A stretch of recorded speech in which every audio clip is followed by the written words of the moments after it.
Okay, so welcome everybody to the first episode of POV Stories. And I am so happy that my first two guests are the beautiful Mara and Pat, my beloved colleagues. Okay? Say hi naman. Say hi to our Hindi to ko our alam kung viewers. mag-hi pa. Hello po! say, say hello to our viewers because this is our first episode. So today for our podcast, we're going to be talking about Bridgerton, the new Netflix TV series which was aired last December 25, 2020. So we're going to talk about the series and the life lessons we've learned from this new series. So walang na-force dito. Finorce ko lang silang panoorin kasi wala silang choice. Do you agree, Sizzies? Definitely. Super agree. Yes. Toast to that, everyone. Okay. So, since we're all going to talk about our point of view about the series, let's start with reviewing and giving our feedback about the whole series. Okay? So, rating Bridgerton series from 1 to 5, 5 being the highest. Ano yung score niya? Four. To be a four for me. 4? Why 4? Because I have no point of comparison. It's actually my first time. To First watch time a to watch a series just like this one. Kasi as mentioned by Patty, she didn't force me, but she influenced me. I don't really watch romance series. Like, I love period movies or series, but romance like this one. It's my first time to watch it. So I'd give it a four just because I don't have any point of comparison. Kahit Jane Austen na ano, I did. Oo nga. Well, I watched Pride and Prejudice. And what's the other one? I forgot. Gossip The isa Girl. pang movie. What's your rating for Bridgerton? For me, it's 5. 5 out of 5. I watched Grey's Anatomy, Gossip Girl, a bit of How to Get Away with Murder, and so far this is the best one for me in terms of the musical scoring, the costume, the plot, the characters. So it's a perfect score for me. Wow! Solid, perfect score. Ako, my rating would be 4.98. Wow! Round the top. Bakit 4.98? Well, number one, kasi ito yung first series ko na I really sat down and then binge-watch ko siya. Kasi sobrang ganda niya. And I like the music, I like the story, the flow, yung lagi kami aabangan for next episode. Bakit 4.98? May mga iba lang talagang series na parang ma-add lang, but then 4.98 because it's Shonda Rhimes everybody. Okay. So now that we've given our rating, yung next question that we have here is, what's your good, bad, and great about the Bridgerton series? Okay.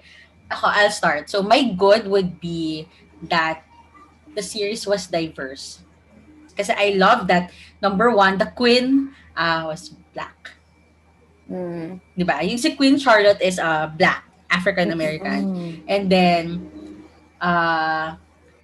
yung mga tao sa nobility na status, hindi lang sila, puti. So parang they didn't care if they casted all white or all black. Basta diverse siya. Parang I can see na if you can act, then parang sa'yo na yung role, parang gano'n. That's my good. My bad would be, parang lahat ng character dun sa series, parang binigyan ng story. Nakulangan lang ako ng time for Daphne and Simon, yung story nila. Kasi lahat... Because supposedly this series is based on the books, no? Book and I, which focus on the story of Daphne. Di ba dun sa books, parang nakafocus per book sa each of the Bridgerton kids. Yes. So parang nakulangan ako ng medyo ng story lang. My great would be yung mga key takeaways na pwede mong i-apply, especially when you're married or you're going to get married and all. Yun yung great. Or just even in a relationship. Or just being in a situationship. That's really, parang makaka-relate ka. Kahit single ka, makaka-relate ka pa din eh. Kasi parang tinataboy ng mga nanay yung mga anak na babae. So, gusto ko yung life lessons. And the choreography of the, really, really good. For me feeling ko sa Philippines, ang movie lang na nakagawa ng ganong kagandang choreography when it comes to intimate scenes ay Always Be My Maybe kay Gerald tsaka kay RC. RC. Good. Yun yung cinematography talaga na parang gano'n. So, yun Hindi yung ba great. 50 Shades? Hindi masyado. 365 days talaga. I'm Panoorin not- mo kasi. 365 I'm not days. admitting that I've watched. Ang steamy kasi nung sa 365. Parang may, yung ganon. Parang, masyado, Mapipil mo yung raw feeling. Parang James Bond sa bed. Action. oo, parang medyo, since parang medyo sobra, pero gusto ko dito yung it was also a story about sexual awakening of women, and hindi siya malaswa for me. So, yun. So, that's my good, bad, and great. Pero for good is yung lesson na we will never be prepared. Nobody can prepare us for anything.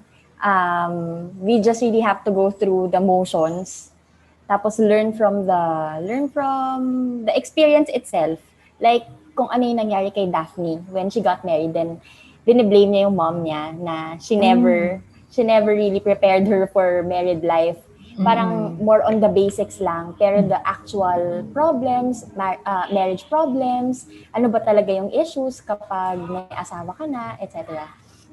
Yun. So, doon ko nakita na hindi talaga tayo magiging prepared for anything.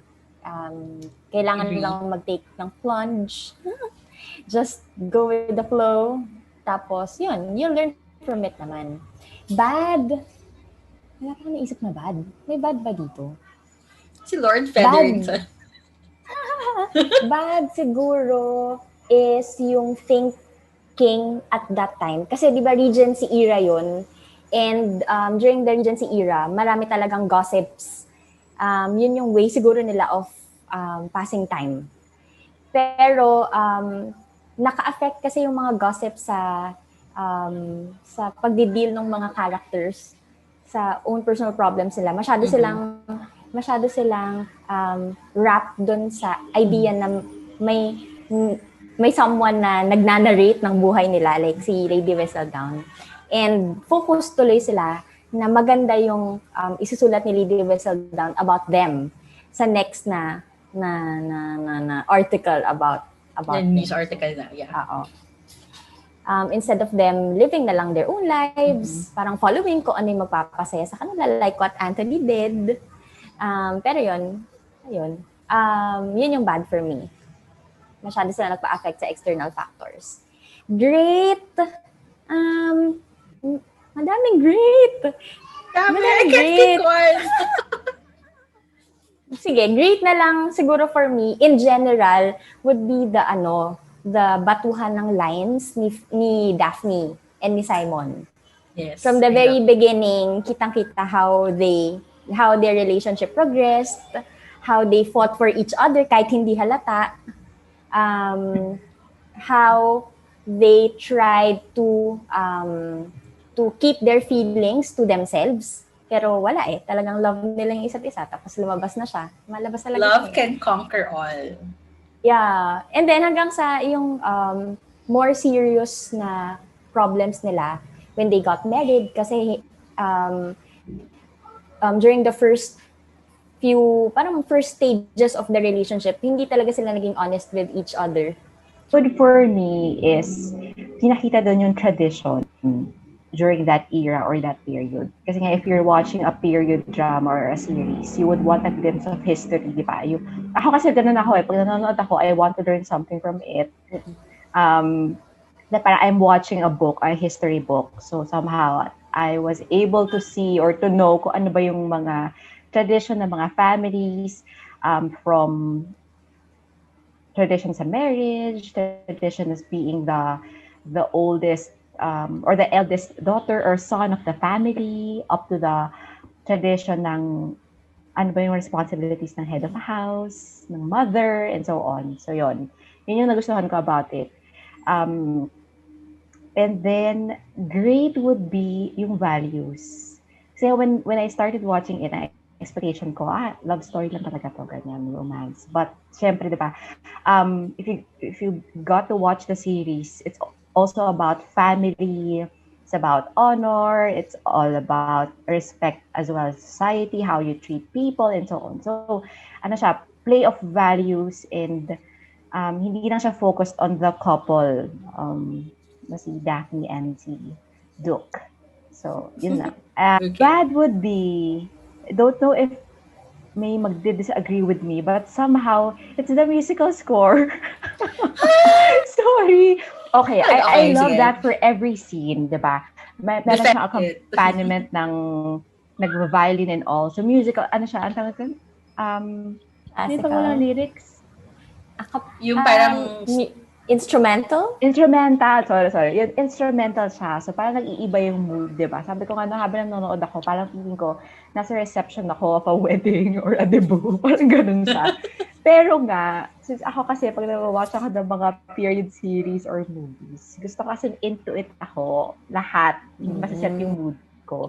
So, somehow, I'm seeing them with their corsets and yung mga suot ng mga Duke and all. They're walking on cobblestones and carriages. Tapos biglang mag-iiba ako. Tapos suddenly, para mag-bring back ako to the modern time na parang, okay. But, maganda siya pang set ng mood, syempre. Sakto yung songs. Pero parang bigla ako mapupull back sa present time. So, ganun na. But not really major for me.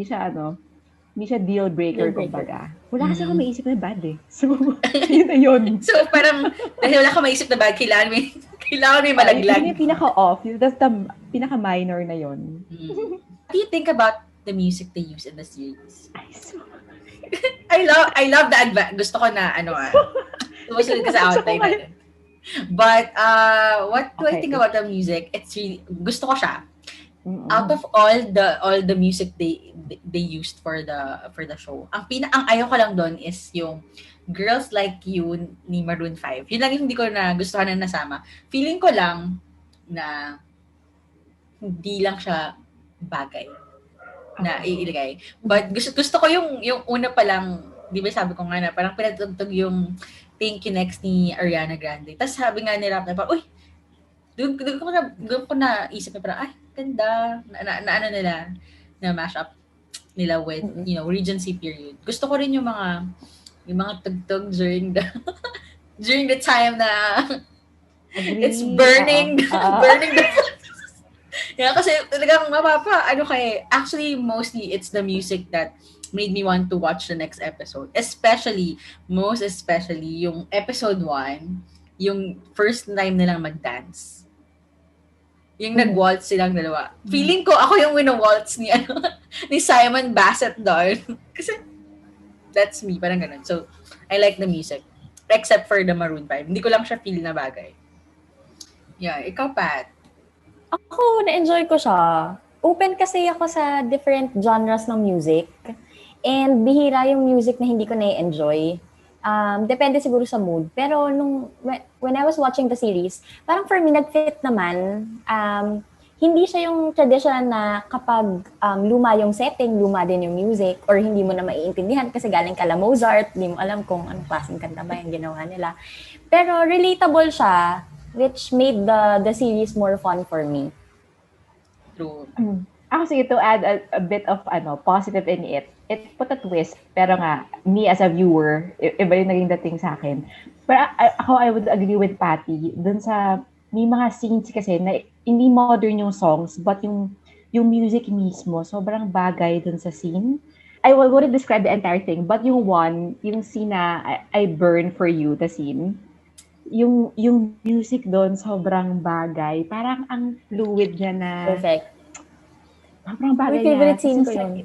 Lang ako na pinapalabas siya sa Netflix na Facebook page for everyone to see. Parang somehow ako. private muna siya. But anyway, yung second scene would be yung scene na nag-take charge si Daphne sa bed. Yung music doon. Yung music doon. Yung music doon. Alam mo, ano ko nga yan? Kasi may identity yung music mismo dun sa mga scenes. And third one would be the one nung nag-stare sila into painting. Ay, Parang, I parang guess. kasi, yes. diba? Totoo. I definitely agree with you. Gusto ko yun. Gusto ko yung music. Yun. Okay, It's so... okay, except for the modern songs. Okay, ang gusto ko lang na napasok doon is yung thank you next. It's just bagay kasi siya eh. It's the first ball of the season. Everyone's going to dance. And then, after that, thank you, next. Kasi diba, during the Regency period, you can only dance with a gentleman parang once. At the most, twice. Parang may card sila eh. Oo. Oo. Right now. Hindi, di ba kapag nag-dance ka kasi ng twice with a gentleman, it means na iko-court ka na niya. Parang ganon during that period.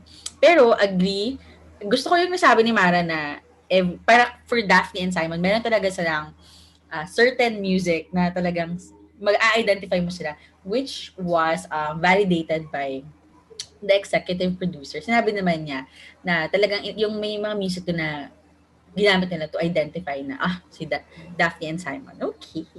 Yan. Okay, eto, gusto ko to. Who is your favorite Bridgerton character and why?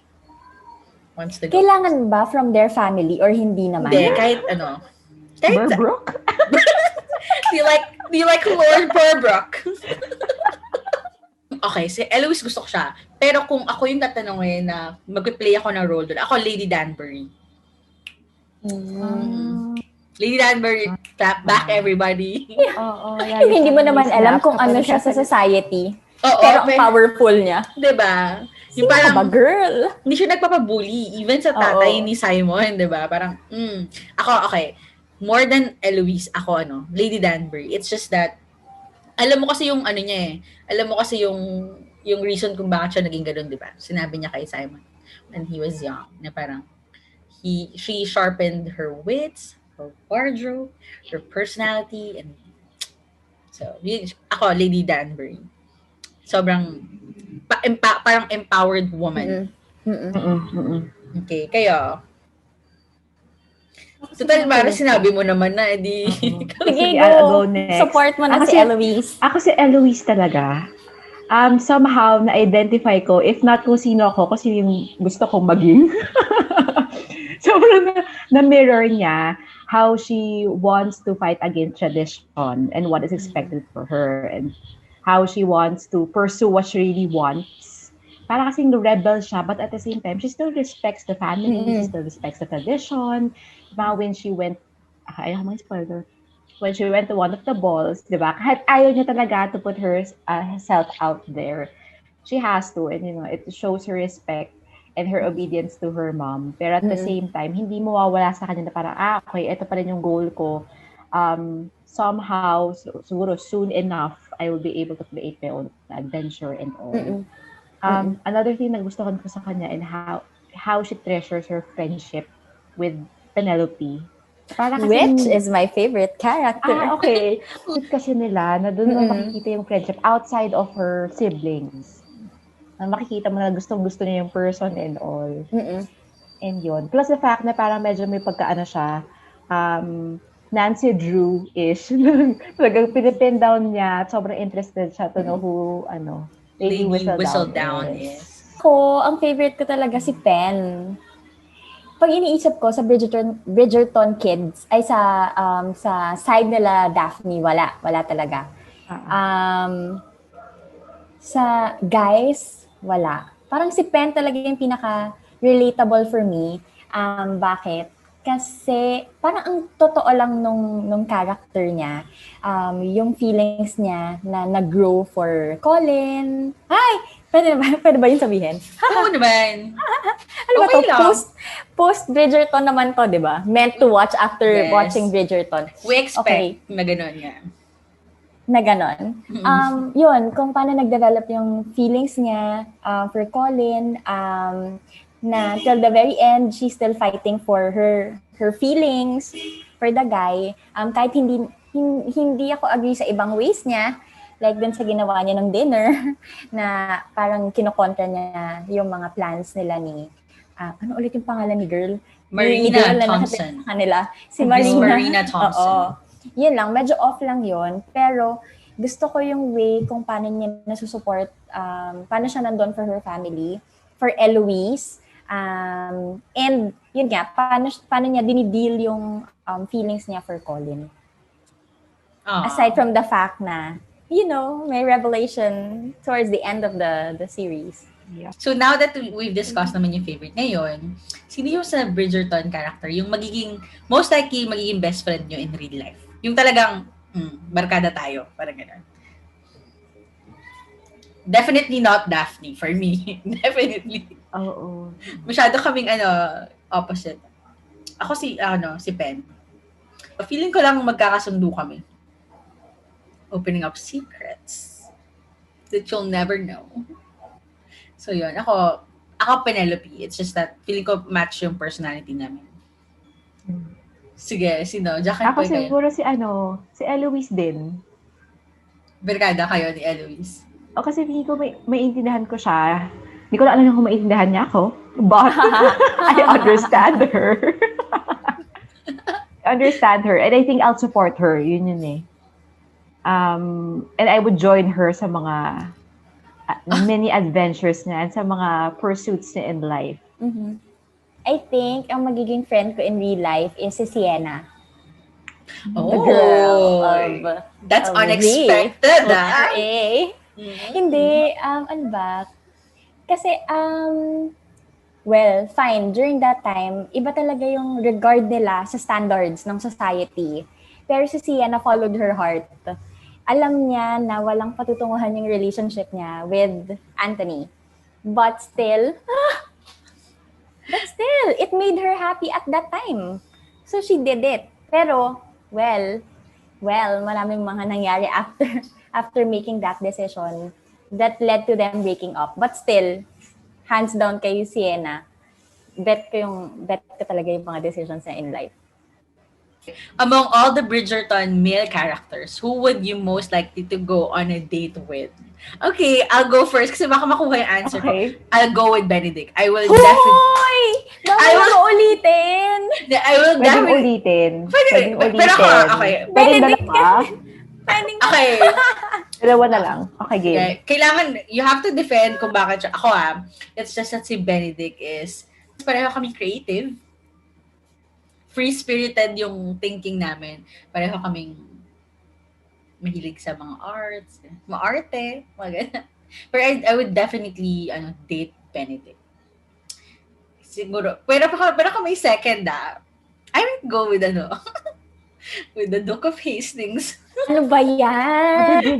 Nakakainis. Isa lang. Sige. Pero it's just that, gusto ko rin ng mga bad boy. Sorry, I like complicated men and I love the chase. Ako, definitely, Benedict. Walang masyadong Hindi, parang siguro kung Regency time, yung walang burden sa pamilya, yung responsibility. Ang bigat kaya nun, definitely. I don't wanna date the head of the house. Okay, that's mine. Benedict. So, walang ulitan. Pwede na umulit, Pwede sis. naman. Okay. Pero yung justification daw, iba. Baka kasi sabihin mo Nigel Burbrook. Okay lang, iyon na. Kasi makapal mukha. Kasi may paninindigan. Okay, go. Sino? Mara? Pwede dalawa. Pwede. Ako dalawa. Hindi lang ako eh. Well, one si Benedict din. First, gusto ko yung face niya. Medyo yung mga taste natin. Mga type. Nasa same Yung face kasi nilala na po nag-smile siya. Well, kung compare ko lang siya dun sa brother niya, kay Anthony. Si Anthony kasi may dating na talaga eh. Parang siya yung pinakamatanda with the muscles and all. Yes. Si Anthony yung tipong lilingunin ng kalahati ng babae sa room. Oo, yun, correct. Pero si Benedict kasi is the cute one. Somehow na-associate ko siya kay Joshua Garcia. The cute and okay. the thunderbolt and baka sa the jawline. funny one and the smile. Mm-mm. Tapos nga, same with Eloise. Gusto dun lang somehow umalis dun sa path where they are expected to go to. And yeah, pero somehow, even if parang free-spirited siya, he still is cautious, di ba, when dun sa painter, di ba? Parang when there was a red flag, inalis niya na yung sarili niya doon. It was a bit awkward, pero di ba, medyo cautious pa rin siya, knowing that he carries the Bridgerton name. On the side naman of being parang adventurous and being sure and being parang romantic, si Colin yun. Si Colin kasi parang ang ayos niya. In the sense na parang when he knew what he wanted, he went for it. He went with it properly. Okay, we have to give him a thumbs up for that. Diba? And at the same time, parang kasi innocence pa rin niya. And the youth is there when he decided to to explore pa. To travel and all. So yun naman yung gusto ko sa kanya. Ako, kung crush lang, si Colin. Like, based on the look, si Colin. Pero based on the personality, the availability, si Benedict. Kasi, nakuha niya best of both worlds. Like, kung gugustuhin niya to follow the footsteps of Anthony, he can. Pero kung gusto niyang magloko, low-key magloko, kaya niya din. Kasi walang responsibility sa shoulders niya eh. Pero tama si Mara, he was able to balance everything. Like, na-try niya mag-explore sa creative side niya. Na-try niya hindi naman ma-engage, pero sige, let's use that term na lang. Ma-engage with women. Na-try niya na din mag-say no to the things na dapat talaga mag-say no to. And mag-say yes sa mga bagay na he has to say yes to because of duty. Like what he did nung nag-second, anong tawag doon? A second ni Anthony during the duel. Yeah. Oo. Hindi ko in-expect na siya yung kukunin ni Anthony as second, pero it made sense kasi siya talaga yung second sa family. Second, siya yung next in line. Wala without hesitations, walang feelings, he accepted the duty. Pero second ko, hindi for second, si Simon. Kasi masaya talaga. Ewan ko, I enjoy the chase. Physically, I am not attracted to that type of guy. Wow. May choice ka, girl. Wala, sis. Pero, in terms of, yung ugali niya kasi, yung medyo aloof na guy, na parang medyo pahabol, na hindi mo alam kung gusto ka or hindi. Or hindi. Yun kasi yung magagandang yes na makuha at the end of the day. Kesa yung alam mo na guy na so into you, parang devoted. Wala nang thrill. So gusto mo ng mga thrill? Okay, sige, ibigay yan. Noted. Next question. You can only invite one Bridgerton character for an afternoon tea. Who will you invite? I forgot yung name ng mother. Ano sa kanan niya? Violet Bridgerton. Violet Bridgerton. That's my answer. Ako, Lady Danbury. Hands down pa rin. Lady Danbury. For tea. Magpa-follow through ba siya? May explanation ba dapat? Kahit wala. Ay, may follow through ba? Wala. Kahit wala na. Kasi si Eloise. Sige, wala na. Sige. Si Eloise. Okay. Oo, si Eloise. Okay, wala explanation. Done. Kasi feeling ko na-explain naman. Ay, sorry, hindi pa na bring up ever si Violet Bridgerton. Bakit? I want to know lang how she managed it all. Losing her one true love and then taking care of 8 children. At the same time, holding an image of her family. Parang kasi siya yung head of the house na siya. Disciplining her kids and all. Lahat-lahat ng yon. How she bowed down to Anthony. Oo nga. Technically, si Anthony yung head. Kaya nga eh. Ayun. So, curious ako. I want to know how she did it. And how she feels. And what's her plan for herself knowing na parang at the end of it all, syempre, expectations, everyone will marry. So, definitely. How will she be alone? Parang ganon. In that big house. Yeah, okay, sige. And Good. nasad na nga siya nung umalis si Daphne. Oo Yeah, nga. oo. Kasi si Daphne parang medyo nakaka-connect siya eh. Kasi same sila ng gusto in life. Diba? Si Daphne yung pinaka hindi naman masyadong ambisyoso mag-dream. Ano lang, yung realistic lang yung gusto niya. Pero gusto ng Kung love ano yung match. kailangan. Oo, dun lang. Okay. Eto. What's your swoon-worthy moment in the series? Isa lang ha. Swoon-worthy. Yung pag nakita mo talaga siya parang, nasihimatayin ka. Yung mga ganun. Moment. Oo, isa lang. Isa lang. And why? O yung scene. Go. Yung scene na pumunta sila sa Queen. They talk to the Queen. Tapos, si Daphne was struggling kung paano niya i-defend yung mabilisang marriage. Tapos nung hindi na niya kaya, biglang nag-swoop in si Simon.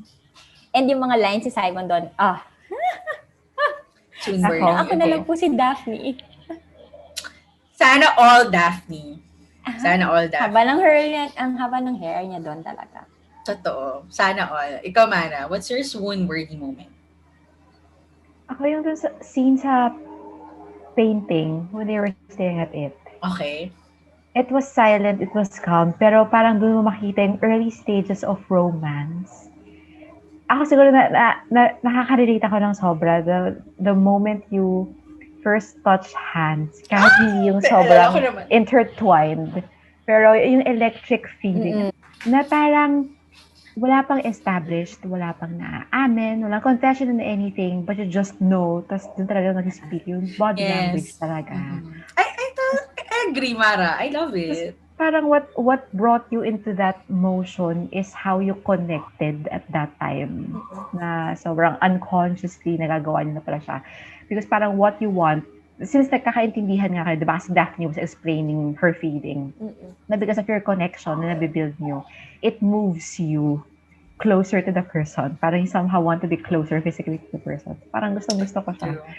Hindi siya sexual, hindi siya so somehow intimate siya but in an innocent Yes, innocent definitely. way. Parang yung simple na touch ng hands na yun. Alam mo na baka ito na yung tao para for me. Yun yung mga moments na mapapaisip ka. Yes? Ayan. Ako ang swoon-worthy moment ko. Medyo malayo na. Yung talagang pag pinapanood, inuulit-ulit ko siya kasi sobrang ganda ng emotions. Last episode, first scene. Yung pinipaint na sila ni Mr. Granville. And then, parang sabi ni Mr. Granville na parang, hindi nag-work? Lapit pa. How about you touch, put your hand on her shoulder. Tapos yung pag gano'n niya, tapos sabay, nagkatinginan sila.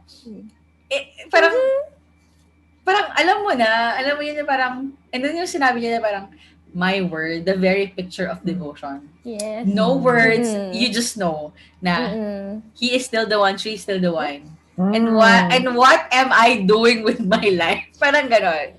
So yun yung swoon-worthy moment ko. I would definitely repeat that scene over and over again. My gosh. Okay, ito na. Kanina niyo pa ito binabanggit. Sige. Your favorite. Okay, kailangan favorite. Your top one favorite Bridgerton scene. Isa lang. Ako yung honeymoon, yung first night. Yun sa akin. I burn for you. Yung anxiety kasi, yung build up. Bago sila nag-meet sa labas ng door ng room ni Daphne. Sobrang na-build up. Yung nag-pace sila. Tapos yung lines. Oo. Yung pacing moment. Okay. Then after nun, the lines, the setting, the music. Yes. May imagine mo talaga yung sarili mo doing it yourself. Last episode, first scene. Yung ka-message ko nun, Patty, parang sabi mo, kapag napanood ko na yun, tatapusin ko na din. Yung scene sa courtyard, yung first ball na hinost nila. Okay, gets. Okay. And when it rained, pinapakita naman to sa Netflix. Nung umulan, kasi parang for the first time, nagkaroon ng clarity si Daphne doon. And she laid out all her cards and parang she stripped down whatever she feels and parang somehow parang hindi naman commitment, pero parang she stood up for what she feels in front of Simon. Tapos parang si Simon for the first time din, para makikita mo sa kanya na he's not defensive, he's not mad, or he's not ano. Parang ang galing lang nung symbolism of the ring. Oo, parang alam ko winawash na. na parang mini-meltdown sila at the same time, sinasoften silang dalawa na parang ito na yon. Okay, grab it or parang or don't or walk away, parang gano'n. Hindi siya nag-make ng face doon. Talagang literally yung face na parang receptive na si parang, Simon. ito Sa ba? scene Ito na ba? yun. Yes, okay. That's okay. Parang moment of decision na lang for him. Yes or no to that. It's either it will make you or break you. Parang gano'n. Okay, I love that. Oo nga. Ako, yung favorite scene ko, I knew from nung nakita ko na gusto na talaga siya ni Simon. Yung time na after nung nag-usap si Eloise at si Daphne na parang hindi ka ba napapagod na you have to pretend all the time because ito yung dinidictate ng society and all. And then, kinausap niya diniretso niya si Simon, di ba? For someone na commoner, tapos Duke yung diniretso niya, sabi niya, na ito yung gusto kong gawin sa buhay ko, hindi siya about sa rules or it's not a negotiation anymore. So, gusto kong magkaroon ng asawa, gusto kong magkaanak, kung hindi ka mag-agree dito sa rules natin ng maayos, then sabihin mo na sa akin now. Tapos, alam mo yun, sabi niya, I shall agree. Tapos doon niya sinabi na parang, pero tawagin mo akong Simon. So parang, doon pa lang nakita na ni Simon na equal sila. Na nobody is higher than the other. Para to give up yung status na yon to someone na you just happen to know what, a week or 2 weeks. Diba? Parang, gusto ko yung scene. I knew na kakatuluyan sila. Yan. Ayan. Yun yung favorite scene ko. Okay. Gusto ko yung iba-iba tayong perspective. Okay. What's your favorite Bridgerton line? Ay, ako, talaga. Yung you do not lie to the one you love. You do not trick the one you love. You do not humiliate the one you love. Lines. Pero tuloy-tuloy kasi eh. So, ang dami yun. As in, you do not lie to the one you love. Yun talaga. May tagos. May tagos siya. Gusto ko nga din sumagot si Simon. Manood din lang kayo. Spoiler to. Gusto ko yung sumagot siya na parang he told me I was enough. Tinanong ko kayo nun. Tinanong ko kayo, di ba? Gusto ko yung part na yun. Ikaw, Mara, what's your favorite line? I'm not sure kung verbatim to, pero again, sa last episode, you can choose to love me the way I love you. That right? Sabi ni Daphne. Yun. Kasi parang, yun nga, nagko-confess na siya, up to you. Bahala ka na. Basta I love you. Up to you what you want to do with it. It's your choice. Parang she's making a stand by it. It has always been your choice and not what the other people think or what happened to you. Nasa yun, how you want to run the course of your life. It's up to you now. Gusto ko siya. Ako yung favorite line ko is, yung sinabi ni Mr. Granville nung si Benedict, parang gusto niya kasi malaman kay Mr. Granville kung ano bang makukuha mo if you fight for the one that you one that you love. Parang sabi niya na hindi mo kasi naranasan or hindi mo pa nararamdaman, sabi niya, what it feels like to be in the same room with someone you cannot live without and still feel as if you're oceans apart.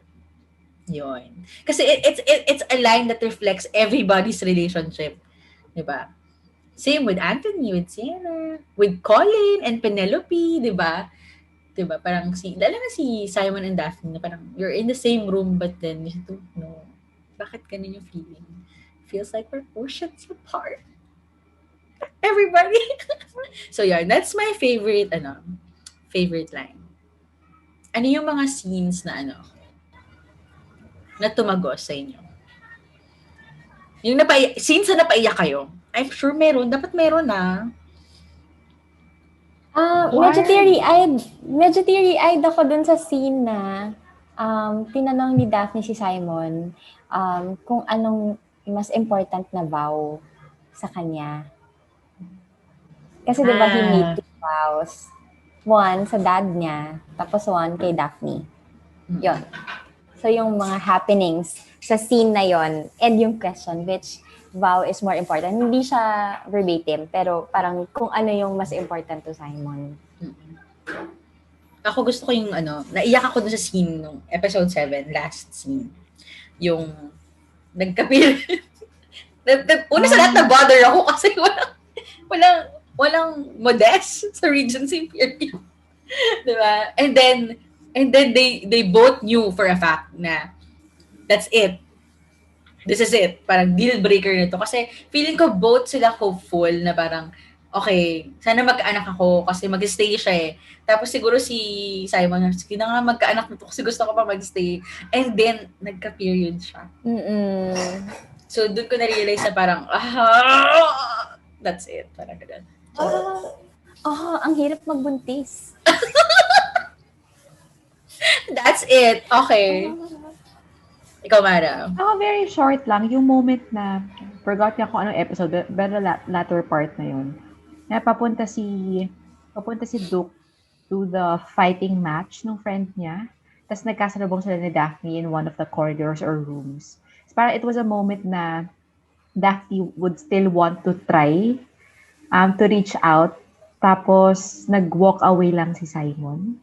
Kasi diba parang leading to that episode, nagkaroon sila ng madaming interactions in the castle na hindi sila nagpapansinan. Tapos parang somehow there were really ang daming unsaid words. Pero at that time, try nag-reach out si Daphne. Parang somehow nagtatry pa rin si Daphne pero ayaw na talaga ng isa. At least sa episode Or na yun. kinokontrol. Kinokontrol niya diba? yung feelings niya. Di ba kasi si Simon was always thinking of how it will be better for Daphne. Alam mo, di ba, nakumara, pinag-usapan natin yung mga movies na inuuna na lang yung kapakanan ng ibang tao. Mga self-love na yan, di ba? So, parang, yun yung, yung nagde-decide kasi siya for Daphne, hindi niya alam na mas tough si Daphne compared sa appearance niya. Hindi niya kailangan i-judge si Daphne and to make decisions on behalf of Daphne kasi she can handle things. Yes, definitely. Kasi di ba, gusto ko dun sa scene na sinabi ni Mara is, nagtanong din kasi si Simon sasamahan mo ba ako? Ayun, okay. Diba? Parang yung sinabi niya yun, na parang, ako na-feel ko na parang, umaasa pa to. Pero kasi, at the same time, yung pinapakita din kasi ni Daphne na parang, wala na, ayoko na, parang gano'n. Yun yung medyo, pero at the same time, ang cold kasi nila sa isa't isa. Oo, kasi pride. Yan ang pride. That's what happens. Oo, kapag ang Pride. nasa top of mind mo ay pride and ego. Yan. Yung sinasabi. Okay, so overall, would you recommend this series to your friends? Definitely. Yes, I did. Definitely. What would you do if you get cheated and lied to? Diba? Ang hirap nga, sabi ko nga na-mention ko yung mga non-negotiables. What would happen if nangyari na yun? Kasi ang dali lang na mag-fight or flight kapag you feel attacked. Do not ever underestimate the love your husband, your partner, your boyfriend can ever give you.